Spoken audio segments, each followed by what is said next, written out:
दोस्तों, प्रस्तुत है पुष्पा सक्सेना जी द्वारा लिखी गई कहानी रिश्ते। तो चलिए कहानी शुरू करते हैं। रात में फ़ोन से बड़ी ताई की मृत्यु की खबर पा सुमन अपने आप को रोक ना सकी। सुबह के फ्लाइट की बुकिंग कराने के बाद एक पल को नींद नहीं आ सकी। बचपन से बड़ी होने तक की घटनाएं तरतीब बेतरतीब वार याद आती रही। सच तो यह था, भारत से जुड़े नाते में ताई ही एक संपूर्ण सूत्र बच रही थी। आज ये सूत्र भी टूट गया। ताऊजी की मृत्यु के बाद मुकुल भैया की हर कोशिश के बावजूद ताई ने अपना घर नहीं छोड़ा। हार कर मुकुल भैया कनाडा बस गए। अम्मा बाबूजी के भी आशीष भैया के साथ नाइजीरिया जा चुके थे। घर के नाम पर तो सबके पास वही घर था जहां ताई अकेली रह गई या छोड़ दी गई थी। न जाने उनके अंतिम समय में भैया पहुंच पाए या नहीं। मृत्यु की खबर तो किसी पड़ोसी ने ही दी थी। अब तो पड़ोसी भी सुमन के लिए अजनबी थे। कभी वे सब कितने अपने हुआ करते थे। घर के दरवाजे पर स्त्री पुरुषों के बीच रास्ता बनाती हुई सुमन ताई के पार्थिव शरीर के पास जा पहुंची। आंगन में तुलसी चेहरा के नीचे गोबर से लिपी धरती पर ताई चीर निंद्रा में सो रही थी। चेहरे पर वही शांति जिसे सुमन अच्छी तरह परिचित थी।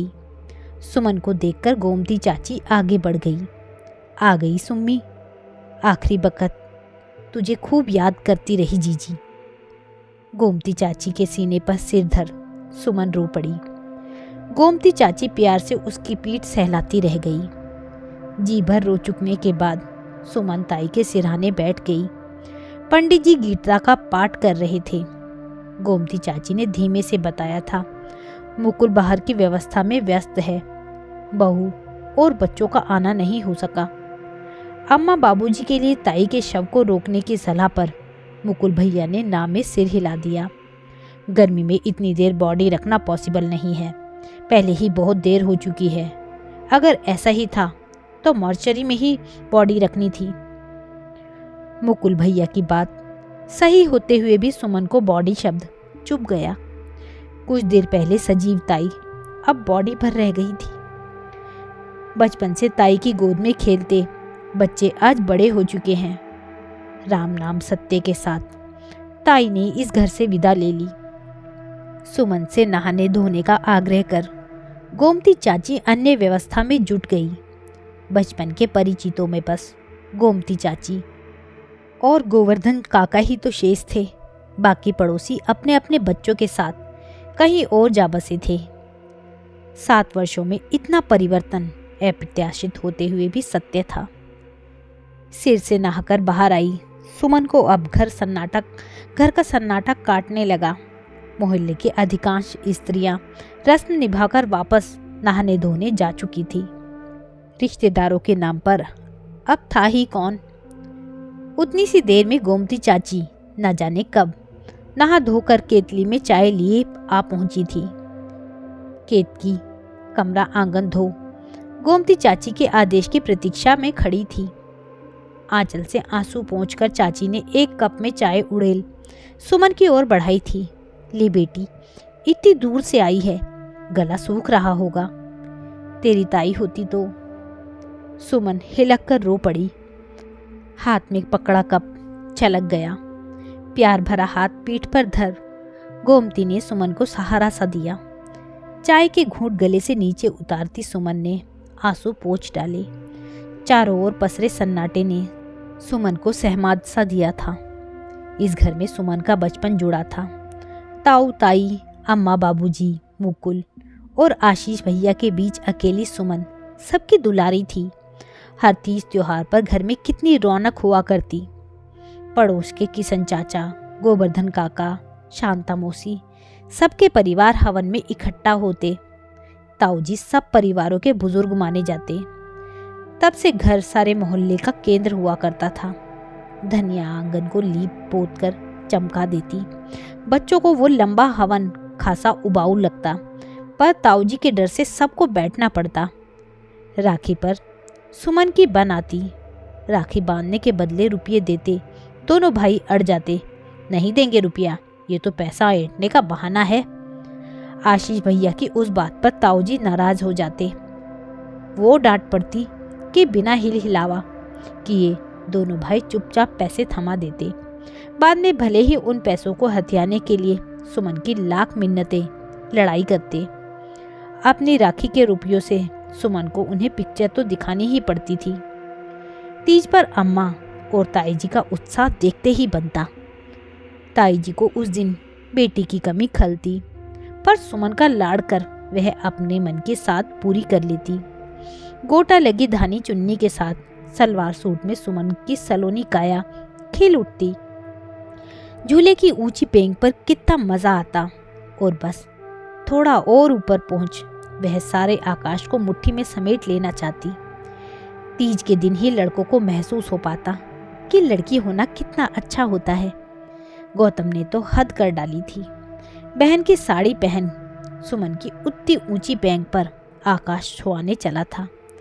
डर कर सुमन की चीख निकल गई। हाथ में पकड़ा झूला न जाने कैसे छूट गया और वह धम से नीचे आ गिरी। माथे से निकली खून की धार, पूरी चुन्नी भिगो गई। सब दहशत में आ गए। हजार हजार गालियां देती शांता मौसी ने गौतम पर ताबड़तोड़ मुक्कों की बौछार कर दी थी। ताई मुश्किल से रोक पाई थी। क्यों मार रही हो शांता? बच्चे की जान ही ले डालेगी क्या?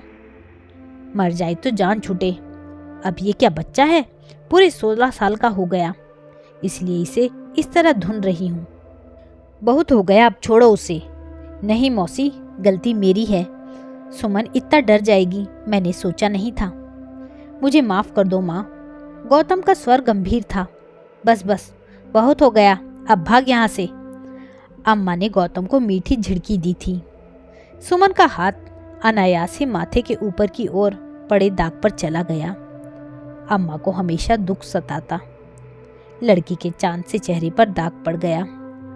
सुबोध ने भी एक बार कहा था प्लास्टिक सर्जरी से इस दाग को हटवा क्यों नहीं देती, पर सुमन की इस तरफ कोई रुचि नहीं थी।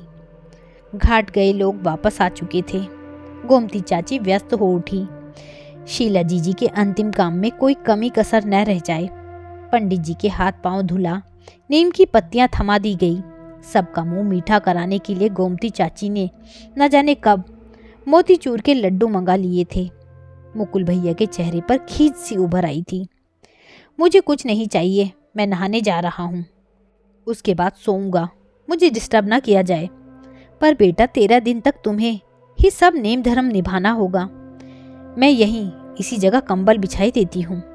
मुझसे इस सीलन भरे कमरे में नहीं सोया जाएगा। मैं ऊपर जा रहा हूँ, हो सके तो 1 कप चाय भेज दीजिएगा। गोमती चाची की बात अनसुनी कर सुमन से चाय की फरमाइश कर मुकुल धड़ाधड़ करके सीढ़ियां चढ़ गया था। गोमती चाची विस्मित ताकती रह गई। शीला जीजी की आत्मा जब यहाँ आएगी बेटे को नाक पा कितना तड़पेगी।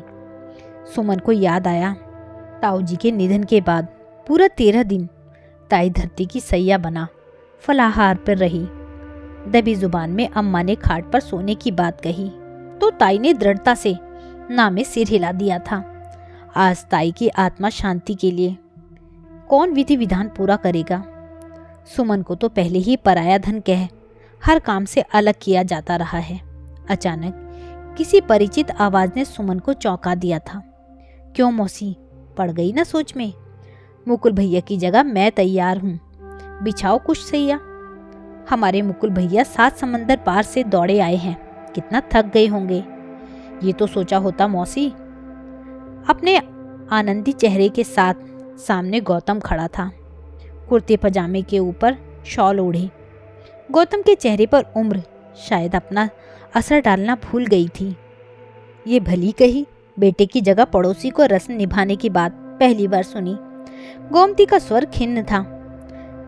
तब जब ताई ने मुझे बेटे की जगह दी तो ये फर्ज भी मुझे ही निभाना है मौसी। बोलो क्या करना है? गौतम अब गंभीर था। पूरा 13 दिन धरती की सैया पर सोकर नियम से फलाहार कर पर रह पूजा पाठ करनी होगी तो मांस मछली भक्षी कर सकेगा? मैं क्या कर सकूंगा उसकी चिंता छोड़ दो मौसी। तुम मुकुल भैया को देखो, बड़ा पुण्य पाएगा गौतम। शीला जीजी की आत्मा को शांति मिले भगवान। अपने दोनों हाथ जोड़ सिर से लगा गोमती चाची ने अदृश्य को प्रणाम किया। स्तब्ध सुमन ताकती रह गई। जिस गौतम का इस घर में वैसा अपमान किया गया, वही आज ताई के पुत्र का कर्तव्य निभाने आगे बढ़ाया था। शरीर से कुर्ता उतारते समय गौतम की दृष्टि सुमन पर पड़ी थी। हाथ ठिठक से गए। सुमन ने दृष्टि झुका ली थी। सुमन बिटिया, चल तू भी घड़ी भर आराम कर ले, तब तक इसके लिए मैं आसन बिछा दूं। पंडित जी आते ही होंगे। निशब्द सिर झुकाए सुमन कमरे से बाहर चली गई। वह पीठ पर गड़ी दो आंखें उसे अंदर तक उद्वेलित कर गई। अम्मा बाबूजी के कमरे में सब कुछ वैसा ही व्यवस्थित था। जेठानी देवरानी में अच्छी पटती थी। अम्मा बाबूजी के नाइजीरिया चले जाने के बाद भी ये कमरा उनके नाम पर सजा संवरा रहा। उसे किराए पर या किसी प्रयोजन के लिए इस्तेमाल की बात ताई ने शायद कभी नहीं सोची। अम्मा के पलंग पर लेटी सुमन को जोरों से रुलाई आ रही थी। अपने इस घर में कभी उसने ऐसा अकेलापन महसूस नहीं किया। दोनों भाई पढ़ाई के लिए बाहर चले गए, तब भी अम्मा, ताई और मोहल्ले की चाची मौसी के बीच वह कभी अकेली नहीं थी। अतीत का एक नाम याद करने में सुमन का संकोच क्यों हो रहा था? गौतम ने क्या कभी उसे अकेली रहने दिया था? हमेशा छाया बना गौतम सुमन का खालीपन भरता रहा। कभी तो उसकी मौजूदगी पर सुमन खींच जाती, अनचाहे ही वह उसका अंगरक्षक बन जाता। साथ ही लड़कियां जब गौतम का नाम ले उसे छेड़ती तो सुमन को सचमुच नाराजगी होती। सुमन की पसंद लायक गौतम में था ही क्या? विधवा माँ का इकलौता बेटा, उस पर जमीन जायदाद के नाम पर सिर्फ 2 कमरों का छोटा सा मकान भर उसकी पूंजी थी। पढ़ाई लिखाई में सामान्य गौतम से किसी को ज्यादा अपेक्षाएं नहीं थी। कभी सुमन को लगता अगर वह उसका पीछा छोड़ पढ़ाई में मन लगाता तो शायद परिणाम अच्छे रहते। सुमन के मुंह से निकली बात पूरी करना गौतम का परम कर्तव्य होता। आशीष भैया की शादी में सुमन ने अपनी छोटी छोटी जरूरतों के लिए न जाने कितनी बार गौतम को दौड़ाया था। उस दिन तो हद ही हो गई। पूरे काम निपटा गौतम खाने बैठा था कि सुमन को याद आया शाम को पार्टी में पहनने वाले सलवार सूट के साथ कि चुन्नी दर्जी के यहाँ पीको होकर नहीं आई है। खाना छोड़ गौतम को उठने का उपक्रम करते देख ताई ने सुमन को हल्के से झिड़का था। छी बेटी, उसे खाना तो खा लेने दे, तेरी चुनरी भागी नहीं जा रही। गौतम असमंजस में पड़ गया था। सुमन का मुंह तमतमा आया। लाड़ प्यार में पली सुमन को ताई की उतनी सी बात भी कितनी बुरी लग गई थी। ठीक है, मैं खुद ही जा रही हूँ, तुम बैठकर पेट भर खाना खा लो। अपमान से गौतम का मुंह काला पड़ गया था। सामने परोसी खाने की थाली छोड़ बाहर चला गया। तब भी सुमन को अपने किए पर जरा सा भी दुख नहीं हुआ था। ताई की उतनी सी बात का गुस्सा सुमन ने कई दिनों तक ताई से बात न करके निकाला था। हाँ, इतना जरूर था कि उस शाम चुन्नी ओढ़ते उसकी आंखों के सामने गौतम का कातर मुंह एक बार जरूर कौंधा था। सच तो यह था, उस घर में गौतम को कभी महत्व नहीं दिया गया। वो सबके काम निपटाता रहे, उससे बस उतनी ही अपेक्षा रखी जाती। आशीष मुकुल भैया की पैंट शर्ट आयरन करने से लेकर उनके कॉलेज की फीस जमा करने के लिए घंटों लाइन में खड़ा रहता। कुछ भी न देकर गौतम पर सबका अधिकार था। ये अधिकार खुद गौतम ने ही दिया था, लेकिन क्यों? गौतम के मन में उस घर में रहने वालों के लिए कौन सा मोह था? मुकुल भैया की नौकरी लगने की पार्टी में भी गौतम का पूरा ध्यान सुमन पर केंद्रित था। सुमन की प्लेट में कोई सब्जी खत्म हुई नहीं कि गौतम उस सब्जी के डोंगे के साथ हाजिर हो जाता। सुमन झुंझला उठती थी। मेरी प्लेट में आग गड़ाए रखने के अलावा कोई दूसरा काम नहीं है तुमको? सुमन की सहेलियों की सम्मिलित हंसी पर गौतम संकुचित हो उठा। ऐसा पहली बार नहीं हुआ। सुमन मानो उसके जीवन का चरम लक्ष्य थी। उसके लिए कुछ भी कर पाने में गौतम अपने को धन्य मानता। सुमन के कॉलेज फंक्शन के रिहर्सलों में रोज सुमन को रिहर्सल स्थान पर पहुंचाने और वापस लाने का दायित्व गौतम सहर्ष उठाता। आशीष भैया के पास उन फिजूल कामों के लिए वक्त कहाँ होता था। सच तो ये था, उस घर के लिए गौतम हमेशा एक ज़रूरत भर था। शांता मौसी के कामों को नकार गौतम उस घर में ही अपना ज़्यादा से ज़्यादा समय बिताना चाहता। एक दिन शांता मौसी ने ताऊ जी से तनुहार की थी, इस पगले को अपनी शरण ले ले भैया जी, घर में तो इसके पांव टिकते ही नहीं। आपकी दया से कहीं लग जाए तो 4 पैसों का सहारा हो जाए। हाँ हाँ, देखता हूँ, जल्दी ही कोई काम देखूंगा। इंटरमीडिएट पास गौतम को ताऊजी ने ऑफिस में क्लर्की दिला शांता मौसी का दिल जीत लिया। ऑफिस के बाद गौतम का पूरा समय उनके लिए समर्पित रहता। अचानक एक दिन सुमन गौतम पर बहुत सहृदय हो आई थी। तुम अपनी पढ़ाई पूरी क्यों नहीं करते गौतम? पढ़ने से तुम्हें आगे भी तरक्की मिल सकती है ना। गौतम एकटक सुमन का मुंह ताकता रह गया था। उस दिन के बाद गौतम ने घर में पढ़ाई शुरू कर दी। गौतम ने जब बीए परीक्षा द्वितीय श्रेणी से पास की तो सुमन सचमुच खुश हुई थी। बाबूजी ने पीठ ठोक कर शाबाशी दी थी। गौतम का उत्साह देखते ही बनता था। पूरे घर को मिठाई खिला, अम्मा, ताऊ, ताई सबके पांव छू आशीर्वाद लिया था। सुमन को अलग से धन्यवाद देते हुए गौतम का चेहरा लाल हो आया था। एमए के बाद गौतम ने एक कॉलेज में लेक्चरशिप ले ली थी। घर में उसका आना जाना पूर्ववत था, पर अब गौतम के चेहरे पर आत्मविश्वास की झलक रहती। उससे ऐसे वैसे काम कहने के लिए सबको संकोच होने लगा था। उसकी नौकरी का संतोष उसके पूरे घर में था। शांता मौसी तो ताऊजी के गुण गाते न थकती। कुछ दिनों में दुबले पतले गौतम के शरीर पर मांस चढ़ाया। गोरे चेहरे पर लाली आते ही गौतम दूसरा ही व्यक्ति लगने लगा था। धीमे धीमे सोच समझकर बातें करता गौतम सबको सहज ही आकर्षित करता। मुकुल भैया से तो गौतम की ज़्यादा ही पटती। गौतम में आए परिवर्तन को लक्ष्य कर उन्होंने भी कहा था, क्या बात है यार, अब तो पहचान में नहीं आते। गौतम मुस्कुरा के चुप रह गया। सुमन की सहेलियां भी गौतम के से बातें करने को उत्सुक रहती, पर वह सबसे मिलकर भी सबसे अलग ही बना रहा था। हाँ, सुमन के साथ होते भी उसका चेहरा अजीब चमक से उज्जवल हो उठता। ऐसा नहीं कि सुमन गौतम के इस परिवर्तन से अछूती थी, पर गौतम को लेकर प्यार व्यार की बात उसने कभी नहीं सोची। शुरू से उसे जिस रूप में देखा उसमें दासत्व भाव का प्राबल्य होने की वजह से उसके साथ वैसी कोई कल्पना उसके मन में आनी ही भी असंभव थी। पहले आशीष भैया फिर मुकुल भैया की शादी के बाद घर में रौनक बढ़ गई।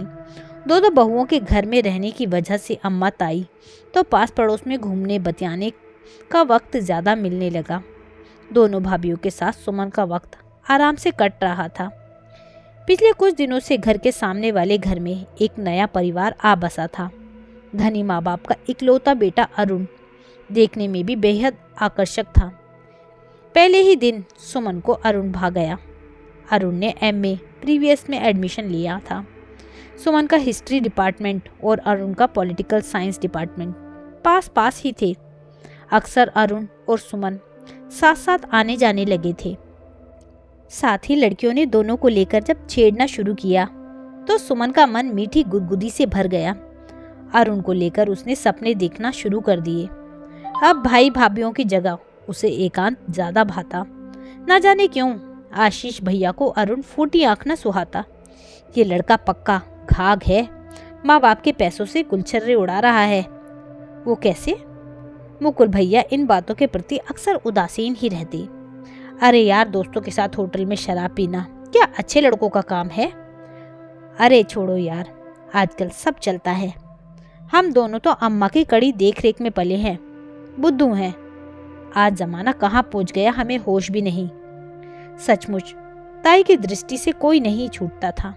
उनके मुकाबले अम्मा का ध्यान सिवाय रसोई घर के और कहीं नहीं जाता था।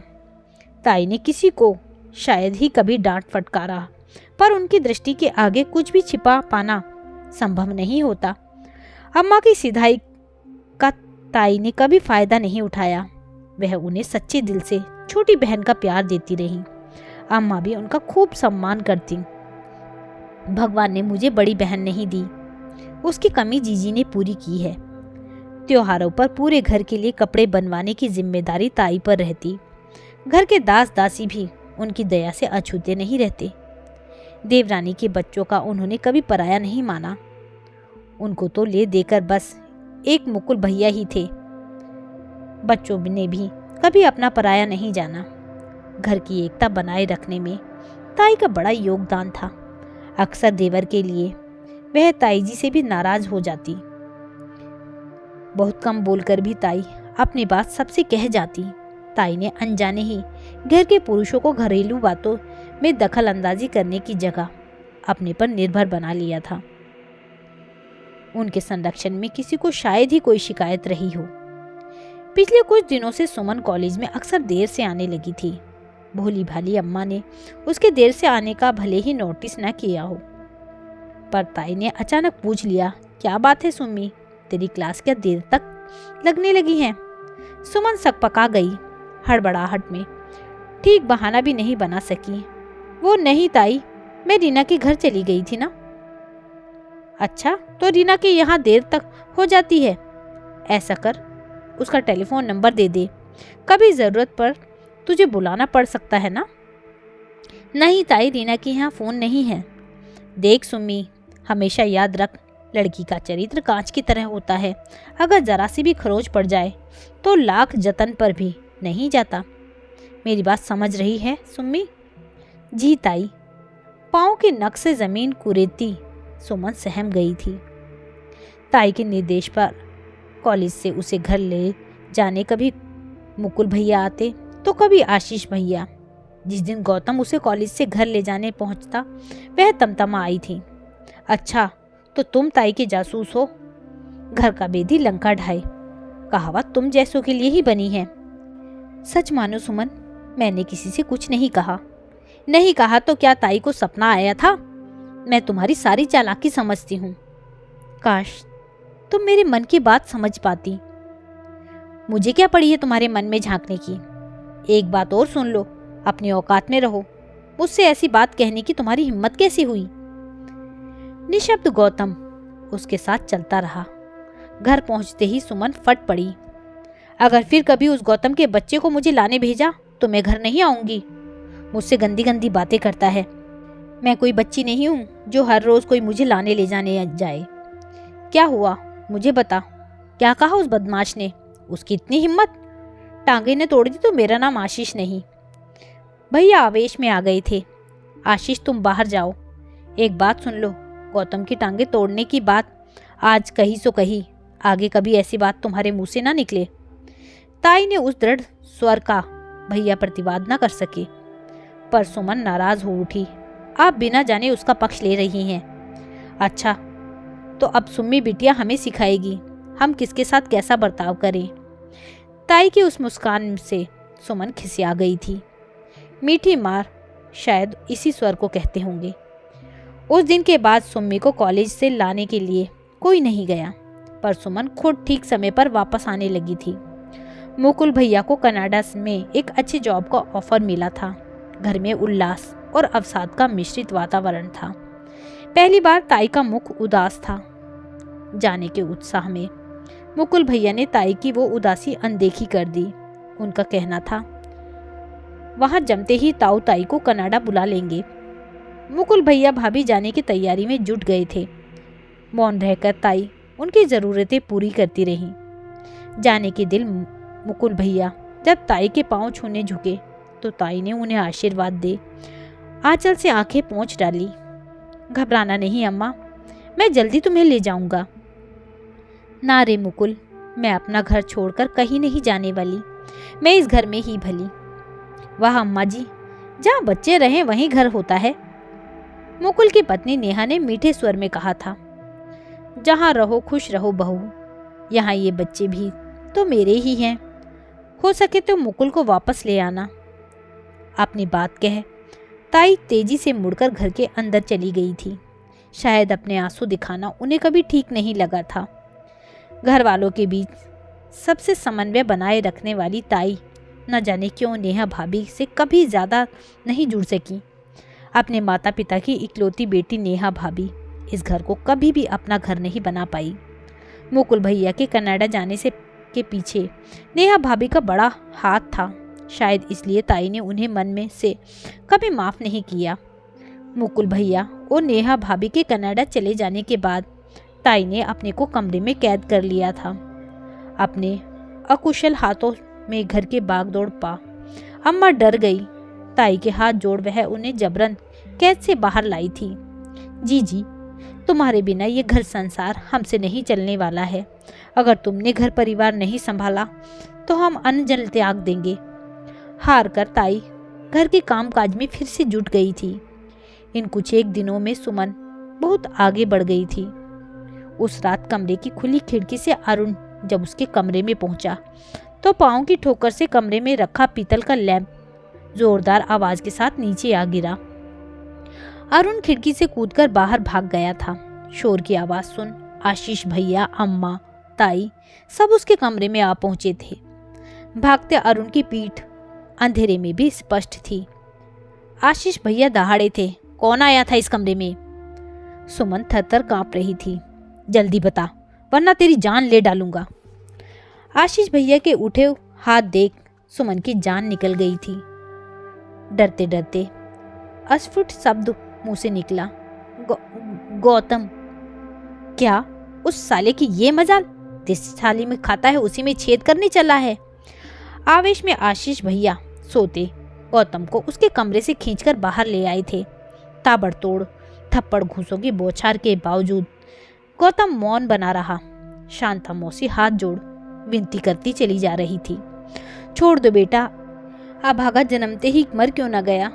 मैं तो समझी कमरे में सो रहा है।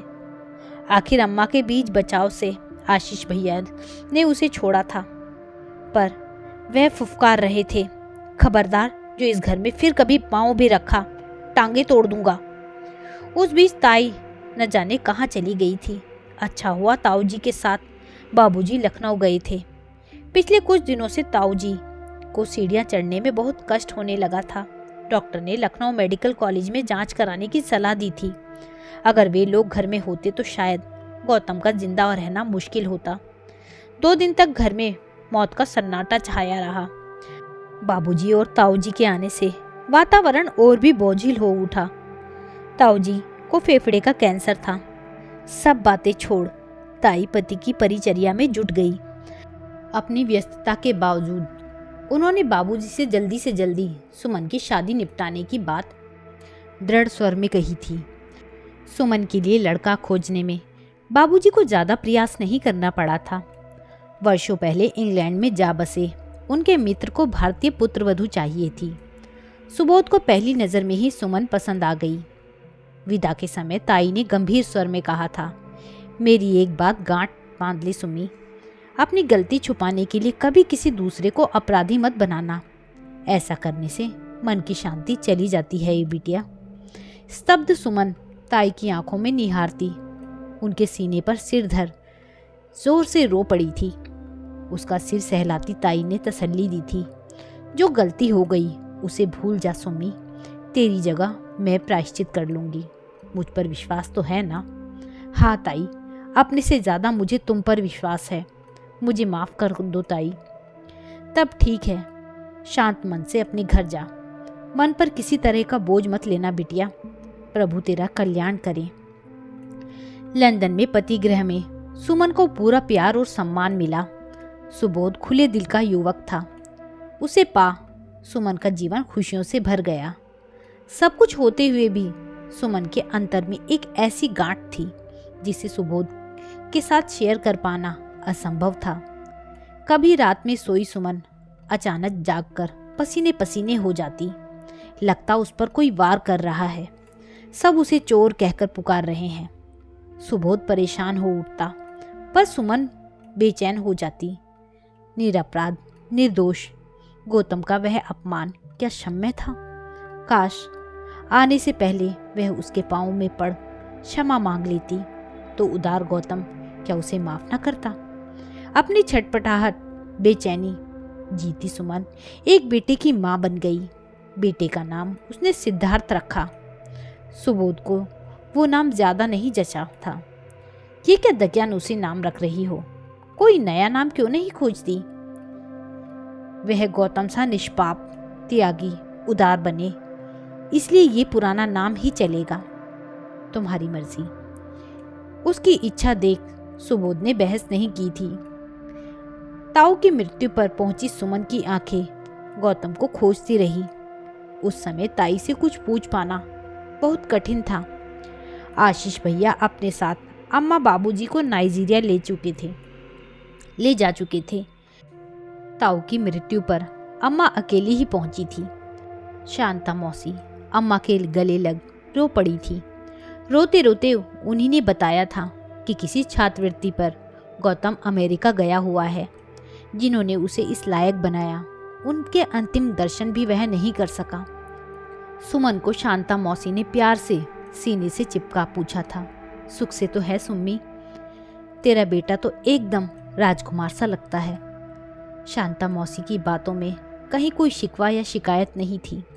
सुमन का मन धरती में गड़ जाने को हुआ था। उसकी वजह से देवी तुल्य शांता मौसी और गौतम को व्यर्थ ही कितना अपमान झेलना पड़ा था। किसी को इतनी आसानी से क्षमा कर देना क्या उतना आसान होता है? अनजाने ही झुककर सुमन ने शांता मौसी के पांव छू लिए थे। शांता जैसे घबराकर पीछे हट गई थी। अरे अरे, ये क्या कर रही है? कहीं बेटियां भी पांव छूती हैं? काहे पाप चढ़ा रही है बिटिया? शांता मौसी संकुचित थी। देवी देवता के पांव छूने से पाप नहीं चढ़ता मौसी। रुलाई रोकती सुमन कमरे से बाहर चली गई थी। गोमती चाची ने आकर बत्ती जलाई थी। आ सुमन, जरा सा मुंह जुठार ले। भूखे पेट सोएगी तो ताई की आत्मा को तकलीफ होगी। मुकुल तो सुनने वाला नहीं। नीचे सीढ़ियां उतरती सुमन की दृष्टि गौतम पर पड़ी थी। ध्यानस्थ, तपस्वी, सदृश्य धरती पर पीछे कंबल पर ताई के कमरे में अकेला बैठा गौतम कोई पुस्तक पढ़ रहा था। सुमन का बहुत जी चाहा गौतम के पास जा अपने अक्षम्य अपराध की क्षमा मांग ले, पर गौतम के पास जाने की हिम्मत नहीं जुटा पाई। चाची, क्या गौतम ताई के पास आता रहता था? अरे तुझे नहीं पता? गौतम तो जीजी का खास बेटा था। उनका अपना बेटा तो 7 समुंदर पार जा उसे भुला बैठा था। शांता मौसी कहाँ है? मोहल्ले की कुछ औरतें तीर्थ यात्रा पर गई हैं, वह भी उनके साथ गई है। जाना तो मुझे और जीजी को भी था, पर जीजी की तबीयत पहले ही खराब हो गई। उनके बिना मैं कैसे जाती? सोचा था अगले बरस हम दोनों जाएंगी, पर भगवान को कुछ और ही मंजूर था। गोमती चाची ने गीली आंखें आंचल से पोंछ सुमन के आगे पड़ोस के घर से आया भोजन परोस दिया। मुझे भूख नहीं है चाची। अरे बिटिया, ऐसे में किसे भूख लगती है? पर रीति रिवाज तो निभाने ही पड़ते हैं। फिर ये पापी पेट क्या मानेगा? चाची, गौतम ने कुछ खाया? उसे तो 13 दिन फलाहार पर रहना है। शांता बीबी जी ने बड़े पुण्य किए थे जो ऐसे बेटे को जन्म दिया। लाख कहने पर भी आज तक शादी नहीं की है। माँ के साथ पूरे मोहल्ले की सेवा करता है। भगवान उसे लंबी उम्र दे। गोवर्धन काका की आवाज पर गोमती बाहर चली गई थी। सुमन सोच में पड़ गई थी। गौतम ताई का इतना अभिन्न बन चुका था, इसकी खबर कभी ताई ने नहीं दी। सुमन के नाम उनके खत पहुंचते थे, पर गौतम का उनमें कभी कोई जिक्र नहीं रहता। ये सच है, सुमन का वो झूठा आरोप ताई से छिपा नहीं था। शायद इसलिए जानकर उन्होंने गौतम के बारे में उसे कभी नहीं लिखा। कौन विश्वास करेगा? ताई का अपना कोख जाया बेटा ऊपर कमरे में आराम से सो रहा है, और ये गौतम ताई की आत्मा की शांति के लिए पूरे विधि विधान अपने सिर ले उन्हीं के सीलन भरे कमरे में बैठा अकेला साधना कर रहा है। क्या रिश्ता था गौतम का ताई से? दूसरे दिन मुकुल भैया की तबीयत खराब हो गई थी। पूरी भाजी हजम कर पाना उन्हें संभव नहीं हो सका था। अपने घर से खिचड़ी बना गोमती चाची ने मुकुल भैया को खिलाई थी। बहुत रोकने पर भी वह पूछ बैठी थी, एक बात बता सुमी, जीजी की आत्मा जब अपने कमरे में आएगी, वहां बेटे को ना पा, क्या उनकी आत्मा शांति पा सकेगी? आप चिंता न करें चाची, शरीर त्यागने के बाद आत्मा सुख दुख से परे हो जाती है। सुमन ने भोली चाची को तसल्ली दी थी। 5वें दिन मुकुल भैया चले गए थे। कनाडा से भाभी का फोन आया था। छोटे बेटे की तबीयत खराब थी, वह हॉस्पिटलाइज था। वैसे भी मुकुल ने कहा था, अम्मा का काम आर्य समाजी विधि से करने में क्या हर्ज है। उस समय गोमती चाची ने उन्हें बताया, जीजी नेम धर्म वाली स्त्री थी, उनकी आत्मा की शांति के लिए 13 दिन तो नियम से रहना ही होगा। मुकुल भैया की समस्या का समाधान गौतम ने आगे बढ़कर कर दिया था। जन्म से ही ना सही, कर्म से तो वह ताई का बेटा जरूर था। अम्मा बाबूजी के आ जाने के बाद घर में जीवन के लक्षण दिखने लगे थे। सुमन भी उनसे पूरे 1 वर्ष बाद मिली थी। ताज्जुब यही था कि गौतम के प्रति अम्मा बाबूजी भी बेहद सहृदय थे। अम्मा ने अब गौतम के साथ घर को भी संभाल लिया था। गोमती चाची उनकी सहायता को थी ही। दिन भर काम के बाद अम्मा थोड़ा सा सो गई। बाबूजी बाहर वाले कमरे में आराम कर रहे थे। धीमे से अम्मा को सोता छोड़ सुमन ताई के कमरे में पहुंची थी। उसके पाँवों की आहट पर गौतम ने दृष्टि उठाई थी। उसकी आंखें जैसे चमक सी उठी थी। तुम आप उस दिन तुमने सबको सच क्यों नहीं बताया था गौतम? इसलिए इतना अपमान सहा था ना कि मैं पूरी जिंदगी तुम्हारी अपराधिनी बनी रहूं। सुमन का चेहरा लाल हो उठा था। एक पल उसकी ओर ताक विस्मित गौतम हल्के से हंसा था। इतने दुख के समय ऐसी बात करना ठीक है सुमन? मैं कुछ नहीं जानती, तुम्हें सच स्वीकार करना पड़ेगा। जानते हो, तुम्हारी इस महानता के नाटक की वजह से मैं पश्चाताप की आग में जल रही हूँ। अगर उस दिन सच कह दिया होता तो अम्मा की मार खाकर सब खत्म हो जाता, कोई अपराध बोध तो न सालता। तुम ऐसा सोचती हो सुमन? हाँ, मैं ऐसा ही सोचती हूँ। उस दिन चुपचाप अपमान सहने के बाद तुमने ताई को मेरे विरुद्ध सब कुछ बताकर उनकी सहानुभूति और प्यार पाया है। क्या सच ये नहीं? ताई को तो तुम बचपन से जानती हो। सच झूठ के बारे में क्या कभी उन्हें बताना पड़ा था ये सुम्मी? सवाल पूछती गौतम की आंखों ने सुमन को तिलमिला दिया। फिर उस दिन सच क्यों नहीं कह दिया? क्योंकि वही तो सच था। क्या सच था? यही कि मैं रोज तुम्हारे पास पहुंचता था। झूठ, एकदम झूठ। मेरे कमरे में तुम कभी नहीं आए, कभी नहीं। क्या किसी के पास पहुंचने के लिए यह जरूरी होता है कि वह उसके पास सशरीर उपस्थित हो? मतलब? हाँ सुमन, आज ये बात स्वीकार करने में मुझे जरा सी भी हिचक नहीं। तब मेरा मन हर पल हर वक्त सिर्फ तुम्हारे पास रहता था। उस रात भी मैं स्वप्न में तुम्हारे साथ ही था। इसलिए उस सत्य को स्वीकार कर मैंने तुम पर कोई एहसान नहीं किया। सुमन, सच वही था। और अब तुम्हारा मन कहाँ रहता है गौतम? अब मैं उन सब बातों से ऊपर हूँ। ताई से इतना प्यार मिला कि किसी से कोई शिकायत शेष नहीं रही। तुमने अपना सच तो बता दिया, पर मेरा सच नहीं जानते। ये सच नहीं कि सिर्फ डर के कारण ही मैं असलियत नहीं बता सकी। उस वक्त तुम्हें व्यर्थ दंडित होते देखने में मुझे ज़रा भी तकलीफ नहीं पहुंची थी, बल्कि लगा था तुम उसी के लायक हो। अपना दोष भी अपराध नहीं लगा था, पर तुमसे दूर जाकर मेरा मन बार बार धिक्कारता रहा। तुम्हें कलंकित कर अपना कलंक धोना मेरा अक्षम्य अपराध है।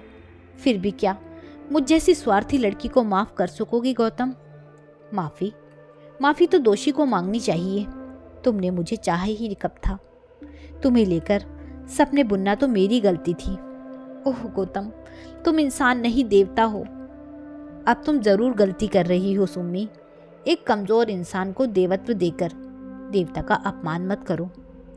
ताई क्या इसलिए तुम्हें इतना प्यार करती थी ये गौतम?